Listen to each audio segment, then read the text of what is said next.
we're back in the Denbigh Castle after that. I won't describe the move as jubilant. I think everyone's just absolutely knackered after what's been a mad few weeks and going through that game. I've got Matt Flusk, I've got Jack, and I've got Alan making his post-match debut. I'll come to you first, mate. First time you've been at Goodison since the Watford 2-2 game back in 2018. Just unbelievable, that, wasn't it? Yeah, it was mad. I mean, obviously back then the expectations were a bit different. We were doing well under Marco Silva, pushing to maybe get into a Europa League or even a Champions League place. And I think going into this game, the expectations were completely rock bottom. Like, I think personally before the game I would have been happy with a 2-0 defeat where we lost 1-0 and it scored the second goal in the final 5 minutes, but it didn't reflect the result or the performance, shall we say. So to win the game in the manner in which they did, where they weren't inferior at all, they played, not superiorly to them, but they played very much on their own terms, completely focused, aggressive, front foot. I was right behind Sean Dyche in the touchline. He was really live, very alive to every single ball, completely switched on to everything, going at the fourth official for everything as well, which is important to me. Arteta by comparison was quite subdued, for the whole kind of combination of things happening in that way was brilliant. It's all about Dyche, though, isn't it, Jack? When you think about it, the week that we've had and all the stuff going on off the pitch, all the lack of transfers and the focus on that, and he's just come in and made the best possible first impression, hasn't he? Just the difference a coach makes, I think from minute 1 to minute 90, I thought back to front he just looked more organised, as Alan says there, the front foot stuff, but not pressing like lunatics and leaving gaps all over the place, and as we have been doing in recent weeks. It was pressing when necessary, forcing them down blind alleys and making them play our game, and it was reminiscent of like some of them old 1-0 wins of old, where you're playing against a team that, okay, on paper might be more talented than you, but if your game plan's right, you take your chance, which we did when it fell, and defend as a unit. I think you do get your just rewards, and it was nothing short of what we deserved today. That wasn't a spawny 1-0 like the previous ones have had, like the Ashley Williams games where it's like fluke a goal and kicking it everywhere. That wasn't anything like that, and I think they can be unfortunate not to win 2 or 3-0, but at this point I think take the 3 points, and what a start for Sean Dyche, because I think, to be honest, as Alan perfectly touched on there, I think a spirited defeat today would have been what we expected and probably gone, yeah, okay, get on to Liverpool, let's see. But now he's 3 out of 0 for me, because I didn't expect anything today other than a better performance, so absolutely ecstatic. Matt, that was the team that played 19, won 16, drawn 2 today, and have been amazing all season. And I've watched a lot of Arsenal's games this season. I've not seen them look that uncomfortable at any point throughout this entire campaign. No, not even in the defeat to Man United. I'm not a football manager, so I can't tell if that's us having a really good game plan or just getting in the faces or whatever, but Sean Dyche said in his press conference about 50 times the word effective, and that's what it was. It was just effective all over the pitch. We didn't let them have a moment's rest. Every time it even went back, we were chasing them down, harrying them, pressuring the goalie into a mistake which we know he's got in his locker. And yeah, it's just, it looks like we've signed 11 new players and given them the same names. It does. Like, I've been on this post-match all season slagging off Garner Gay and Dwight McNeil and all of them. I haven't got a bad word to say about one of them today, and I'm not so much eating my words because, the proof in the pudding and all that, but bloody hell, like, completely transformed, especially Dwight McNeil. And it's got to be, I mean, the only thing that's changed is the manager. It's just got to be the management with him. And I'm kind of lost for words, to be honest. I'm just ecstatic, made up. I'm just knackered also. My heart rate's only just about come down. Let's have a disco. It was just one of those games, Alan, as well, where, like, when you think of great Everton wins down the years, it had a bit of everything, didn't it? It had a header from a cross at the Gladys Street. It had a shit referee. My God, he was absolutely horrendous today. He was absolutely awful. And listen, we've not got long of this place left, and those are the days that you associate with Everton, aren't you? And the way in which the team played, the direct play, getting it forward to a striker, getting crossed into the box. Listen, it might not be everyone's cup of tea, but it feels like it's a great fit for Everton, albeit at a very early stage. Yeah, I mean, the three things that stand out for me the most was obviously the goal, the fact that it was a Burnley goal in terms of McNeil crossing and Tarkowski scoring, and like Matt's spot on. I thought McNeil did really well today.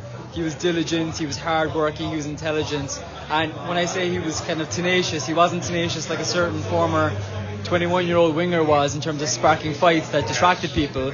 He was actually working hard to benefit the team. That was important to me.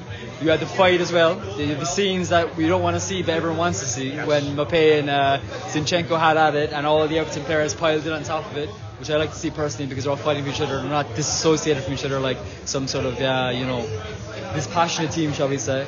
And then also we had the Onana. I thought he was so good today. His character, like I was saying to a few people during today, that I think Onana could be like Richarlison, not in terms of his ability maybe, but in terms of his character, his personality, the fact that he's a bit mad, a bit crazy, he gets the football club, he gets the supporters. Like he made one challenge at one point on, I think it was Saka, where he really kind of came in from behind and made a brilliant clearance.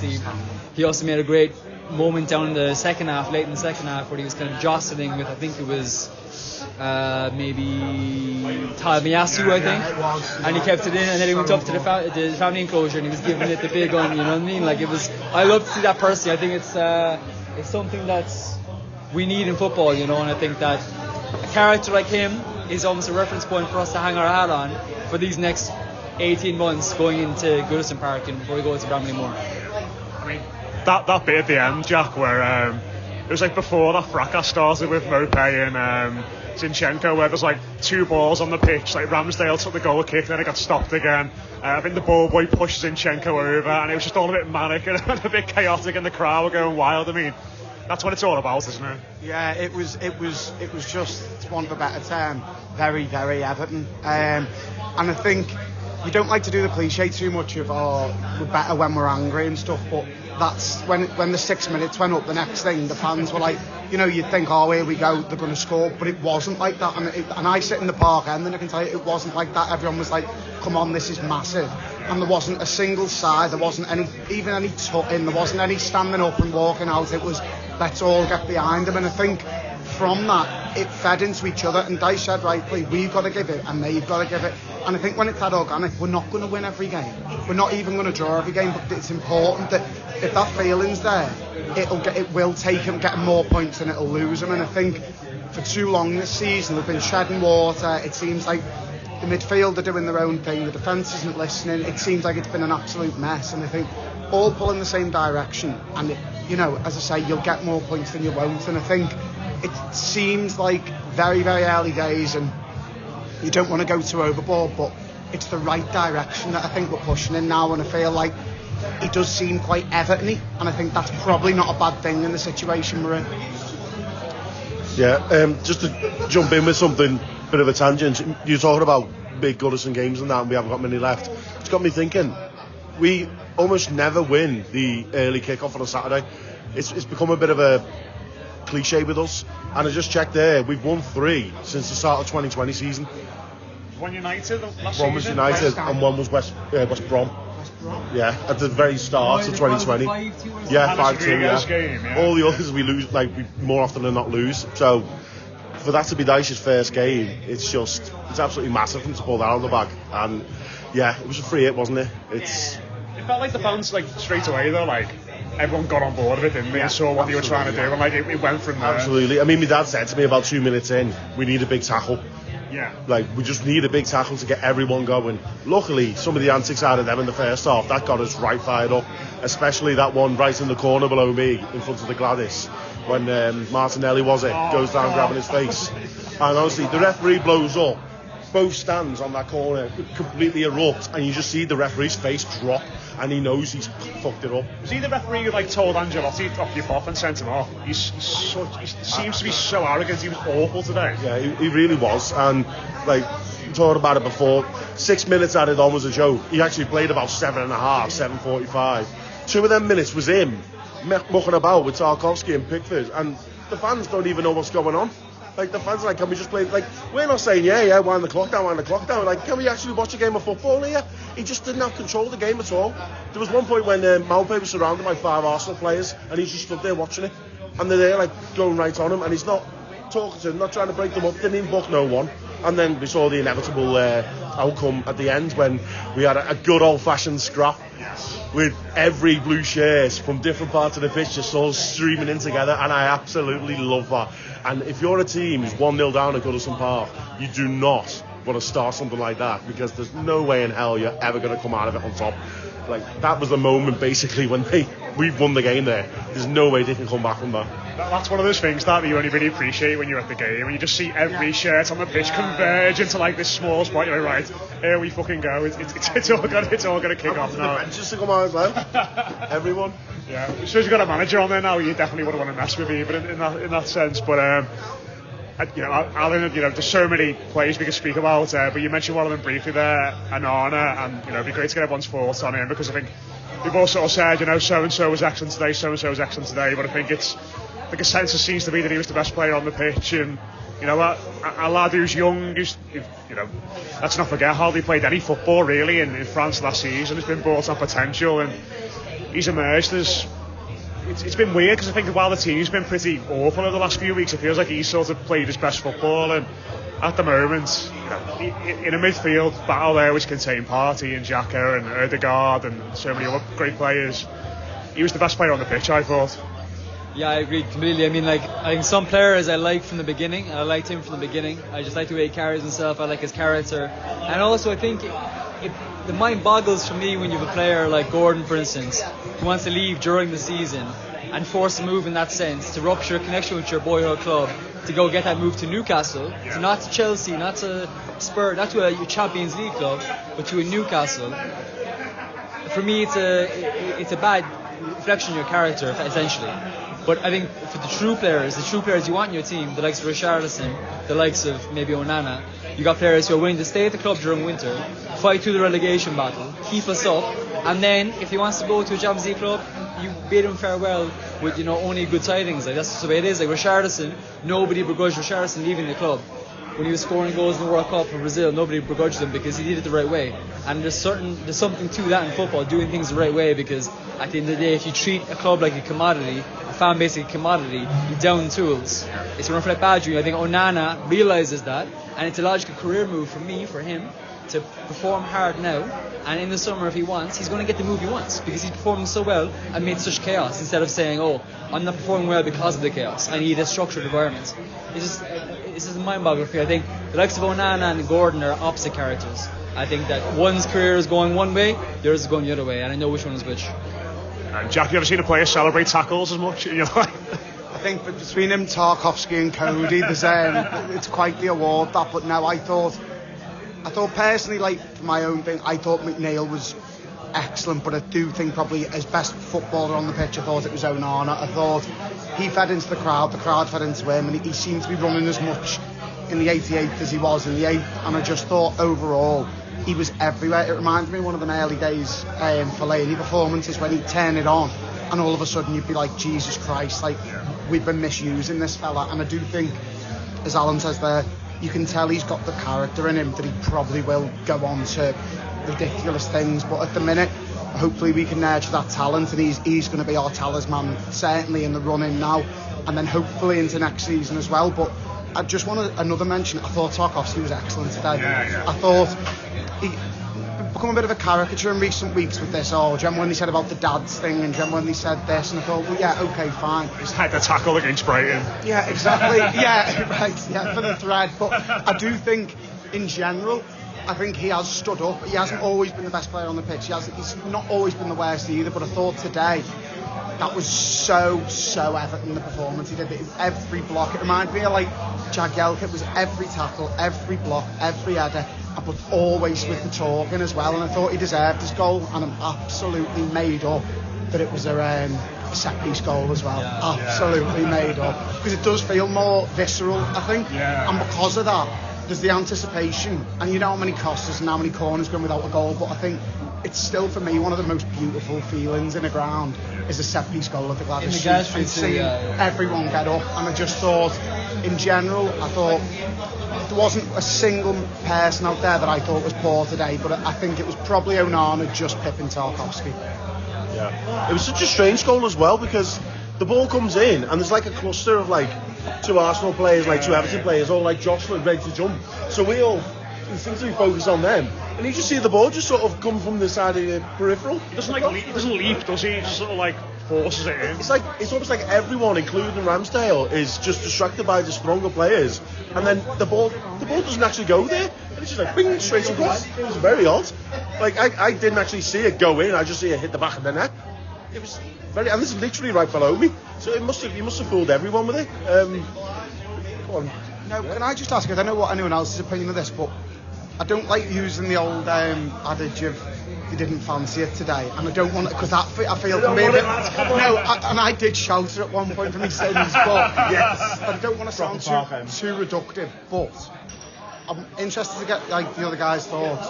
Do you think today, when the crowd got up and when it became that aggressive, I don't know. I've seen Arsenal wilt before with us, but obviously they are a better side now. But I just felt like, not to take away from our performance, but they did not seem to be like up for it. And I noticed it with about 15 to go when the crowd got up. The Arsenal fans were even stood there completely silent, and it was like, I think we took them by surprise. And I do honestly think it's made such a difference. Saying I don't think they did want to know. I genuinely don't. I think the narrative of Arsenal is interesting because, like, obviously I live in London, so I was up in Finsbury Park for the United game 2 Sundays ago, and it was incredible, genuinely. The atmosphere in the pub, it was completely packed. The city, there's something happening in Arsenal this season where it's buzzing, you know. But I think that today, I agree completely. I think that it's unfair to say they were off the boil because we played well, we deserved the victory. It wasn't because they were off the boil that we won, but they were a bit below par. And even Arteta was very subdued in the sideline. I was right behind him. He wasn't his normal self. He wasn't, like, Dyche by comparison was so much more energetic, so much more demonstrative. Arteta wasn't in the same sense.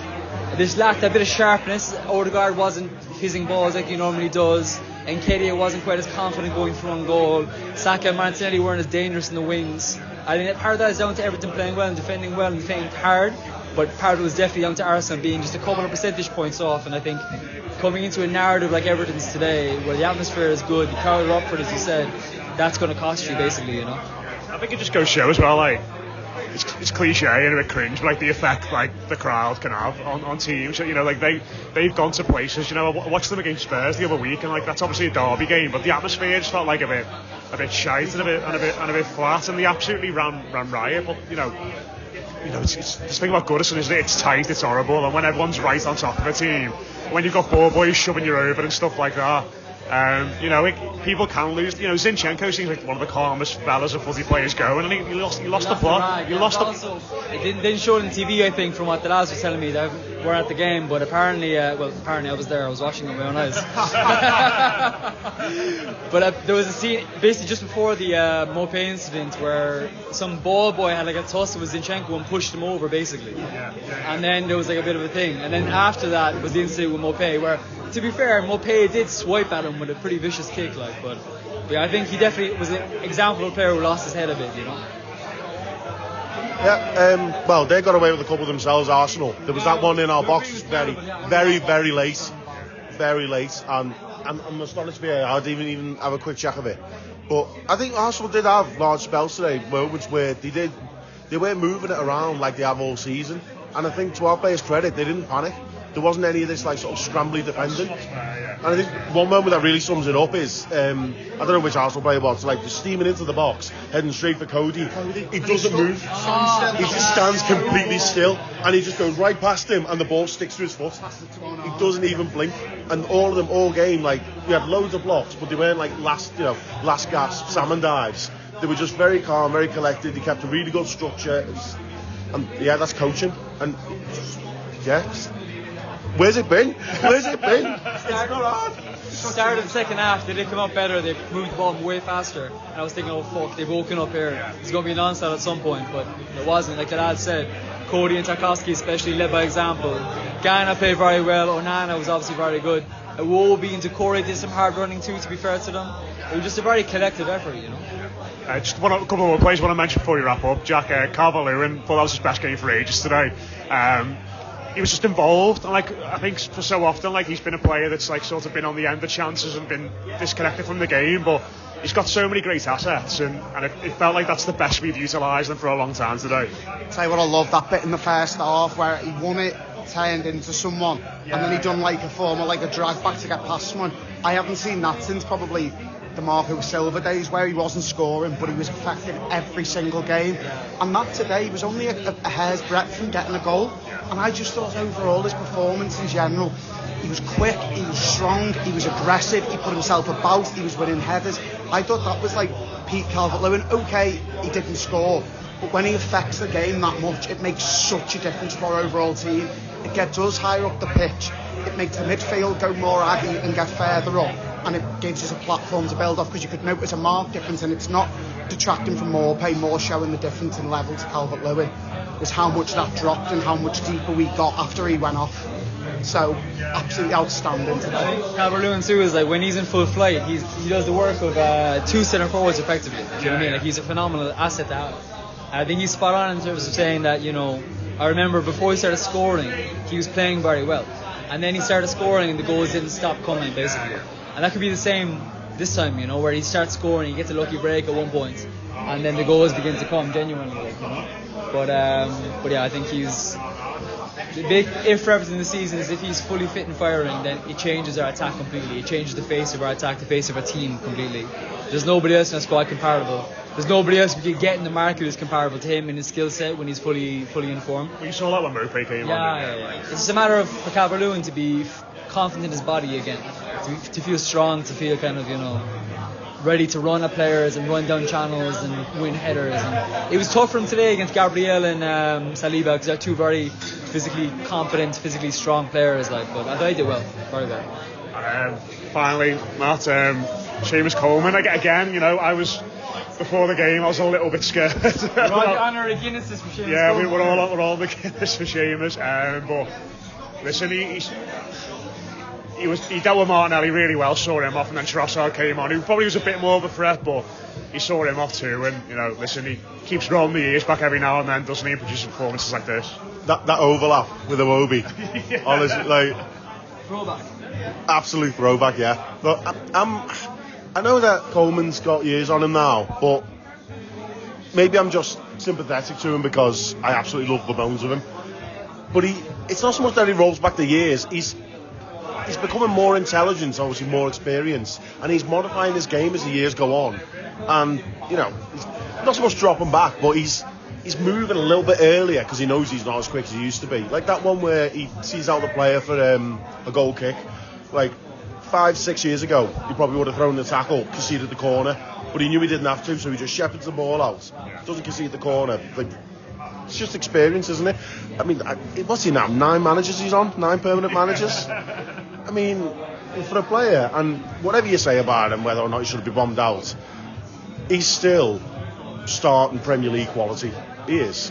He might not be out the legs to play 38 games a season, but for a player of his humble background when it comes to football, without any of this fancy academy nonsense that a lot of players have, worked his arse off, had 9 managers and how many caretakers, to still be such a consistent performer in the top league of football, it's just outstanding. And I hope we give him an absolutely massive testimonial, because he honestly deserves it. And it's a bit of a Bill Kenwright shout, but he does embody the club, doesn't he? Like Coleman. You see how much he meant to him? He came right over to Gladys Street. Yeah, he did. Yeah, and like that was like, on his own. Like none of this nonsense with all the players lined up and all that stuff. No, it's just him by himself, just slapping the chest as he always does.